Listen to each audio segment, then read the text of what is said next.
வணக்கம். நான் வாகை மழலையர் மன்ற உறுப்பினர் ஆர்த்தி ஆதர்ஷுடைய தாய்.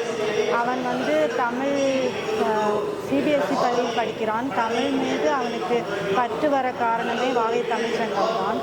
அவனுடைய பள்ளியின் தமிழ் ஆசிரியரின் தூண்டுதலால் அவன் இந்த குழுவில் இணைந்தான். முதலாம் வகுப்பு படிக்கும் போதிலிருந்து அவன் இந்த குழுவில் இணைந்துள்ளான். அதன் மூலம் அவன் மிகவும் பயனடைந்துள்ளான். ஆத்திச்சூடி 2 புத்தகங்களிலும் கதை எழுதியுள்ளான். திருக்குறளிலும் கதை எழுதியுள்ளான். திருக்குறள் இந்த ஆண்டு முதல் அவன் ஒரு வாரமும் ஒரு அதிகாரம் படித்து இன்று வரைக்கும் 28 அதிகாரம் படித்துள்ளான்.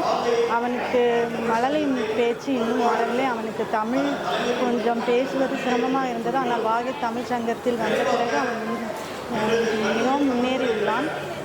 நான் வாகை தமிழ்ச்சங்க உறுப்பினர்கள் அனைவருக்கும் இதன் மூலம் நன்றியை தெரிவித்துக் கொள்கிறேன். இந்த சங்கம் மென்மேலும் வளர இன்னும் பலரை ஊக்குவிக்க வேண்டும் என்று வேண்டிக் கொள்கிறேன். நன்றி.